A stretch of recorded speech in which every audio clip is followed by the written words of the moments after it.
లక్ష్మీపార్వతి గారు ఉన్నారు మనకి ఫోన్ లైన్ లో. లక్ష్మీపార్వతి గారితో ఒకసారి మాట్లాడదాం. ఆ కార్టూన్ లో ఒకసారి ప్లే చేయండి. ఎందుకంటే ఎన్టీఆర్ కాంస్య విగ్రహం కంటే కూడా రామోజీరావు గారి కాంస్య విగ్రహమే ఇప్పుడు అమరావతిలో పెట్టుకోవాలట. పాఠ్య పుస్తకం ఎన్టీఆర్ గారిని రామోజీరావు గారిని ఈక్వల్ గానే ఇప్పుడు చాలా చక్కగా విశ్లేషించారు. ఇంకా కాస్త ఒక మెట్టు ఎక్కువే రామోజీరావు గారు గొప్ప అన్నట్టుగా చెప్పినట్టుగా అనిపించిందని కూడా అన్నారు. లక్ష్మీపార్వతి గారు ఏం చెప్తారు మేడం? ఈరోజు రామోజీరావు గారికి జరుగుతున్నటువంటి ప్రభుత్వం తరఫున సంస్మరణ సభ, ఆయన కాంస్య విగ్రహం ఏదో పెట్టాలని కొంతమంది డిమాండ్ చేశారట. పెడతారో లేదో తెలియదు మరి. నమస్తే మేడం. మన ఛానల్లో ఉండే అందరికీ నమస్కారాలు. పొద్దునే నేను కొమ్మినేని గారి లైవ్ షోలో మాట్లాడటం కూడా జరిగింది. ఎందుకంటే మొట్టమొదటిగా అతని వల్ల ఎక్కువగా దెబ్బతిన్నది మేమే.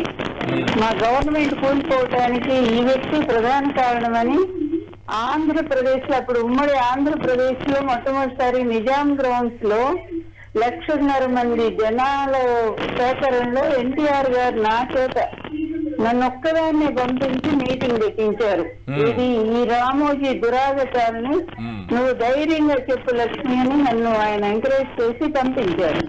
ఆ రోజు అంటే 95లో అప్పుడే నేను మొట్టమొదటిసారిగా ఈ రామోజీ చేసిన దుర్మార్గం మీద, ఇతని వెన్నుపోటుదారు విధానాల మీద, చంద్రబాబు నాయుడుకి ఇతను ఎట్లా సహకారం అందించాడు, ఇతని పేపర్ అంతా కూడా ఒక విషం, అది ఇది విషపుత్రిక, ఇది పత్రిక కాదు అంటూ ఆ రోజు నేను మొట్టమొదటిసారిగా నేను గొంతెత్తి రామోజీని విమర్శించడం జరిగింది. అప్పటి వరకు రామోజీని ఒక్క మాట అన్నవాళ్ళు లేరు. ఎందుకంటే ఎన్టీఆర్ కి అంత ద్రోహం చేసి ఆయన వ్యక్తిత్వాన్ని హననం చేసి ఎంత నీతివండి, ఏమి గొప్పవాడండి రామోజీ. దేంట్లో గొప్పవాడు? ఇంత పచ్చి అవకాశవాది అసలు ఇంతవరకు మనం పత్రికా రంగంలో ఎక్కడో చూడాలి.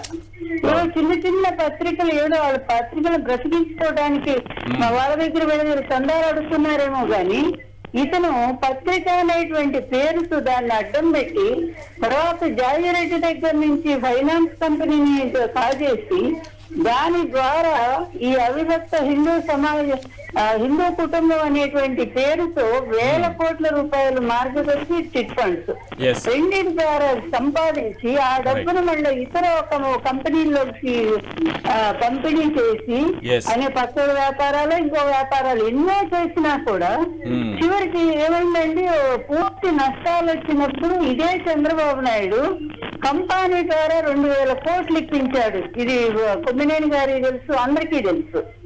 కంపెనీ ద్వారా వీళ్ళ రిలయన్స్ వాళ్ళకి సంబంధించిన అతను దాని బదులు ఇతను టీవీలన్నీ కూడా అతనికి ఇచ్చేయటం కూడా జరిగింది. ఈ కార్టూన్ లో చూసి రామారావు గారు చాలా బాధపడి ఉంటారు కదా ఆ రోజుల్లో. ఆ ఎక్స్పీరియన్స్ చెప్పండి. ఈ రకమైన కార్టూన్లు వేయడం ద్వారా రామారావు గారు చూసి ఎలా మానసికంగా ఎలా నలిగిపోయి ఉంటారు? చాలా దారుణంగా అండి. ఆయన లాస్ట్ ఇంటర్వ్యూ చూస్తే ఎన్టీఆర్ గారు ఆయన చెప్పారనమాట, నేను అతని పేపర్ అడ్డం పెట్టి నా గవర్నమెంట్ ని పడగొట్టాడు, అంతకుముందు కూడా నా పార్టీని అతనే ఉద్ధరించానని చెప్పి పిచ్చిరాతలన్నీ అందరి దగ్గర చెప్పాడు. నేను చెప్పాను, నన్ను అడ్డం పెట్టుకొని నీ పేపర్ బ్రతికింది తప్ప నీ వల్ల నేను బ్రతకలేదని చెప్పాను నేను. అందువల్ల అతను చెప్పిన మాట నేను వెళ్ళలేదని అతను కక్ష కట్టి నా గవర్నమెంట్ ను కూల్చాడు ఈ దుర్మార్గుడు, ఇది ఒక చెత్త పత్రిక. ఏబీకే ప్రసాద్ గారిని అడిగినా కూడా చెప్తారండి ఇప్పుడు కూడా. ఎందుకంటే ఏబీకే ప్రసాద్ గారిని ఆయన అభినందించారు ఎన్టీఆర్ గారు.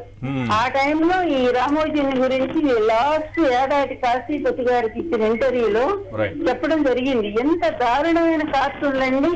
ఇతను ఈ దుర్మార్గుడు ఈ చంద్రబాబు నాయుడు. అందుకేనండి ముఖ్యమంత్రి పదవి కొంతమంది అర్హత లేని వాళ్ళు వస్తున్నారు. దురదృష్టం ఏంటంటే ఈ మోసాలు చేసి వంచన చేసి ఈ విధంగా ప్రజాస్వామ్యాన్ని అపహాస్యం చేసే విధానంలో వీళ్ళు అధికారానికి వచ్చి మళ్ళీ ఇలాంటి వాళ్ళని ఒక చరిత్రహీన తీసుకొచ్చి ఒక చారిత్రక పురుషులుగా సృష్టించడానికి మళ్ళీ ప్రయత్నం చేస్తున్నారు. ఎన్టీఆర్ గారి విగ్రహం నీరుకొండ మీద పెడతామని చెప్పి అప్పట్లో చెప్పారండి. 100 అడుగుల విగ్రహం నీరుకొండ మీద ఎన్టీఆర్ విగ్రహం పెడుతున్నానని చెప్పాడు. ఆ నీరుకొండ చుట్టూ కూడా ప్రభుత్వ ధనంతోనేమో దాన్ని డెవలప్ చేసి శుభ్రంగా అమ్మేసుకున్నాడండి చంద్రబాబు నాయుడు మొన్న 2014లోనే. కానీ ఎన్టీఆర్ విగ్రహం మాత్రం రాలేదండి. అదే విధంగా ఈ అమరావతి అనే పేరు కూడా మన ఈయన రామచంద్రమూర్తి గారండి, మన సాక్షిలో పనిచేశారే, వారు పెట్టిన పేరండి. ఇది రామోజీ పెట్టిన పేరు కాదు. అందువల్ల వీళ్ళిద్దరు అనుబంధం మొదటి నుంచి ఎలా ఉండదంటే ఈ గురు శిష్యుల బంధం ఇది.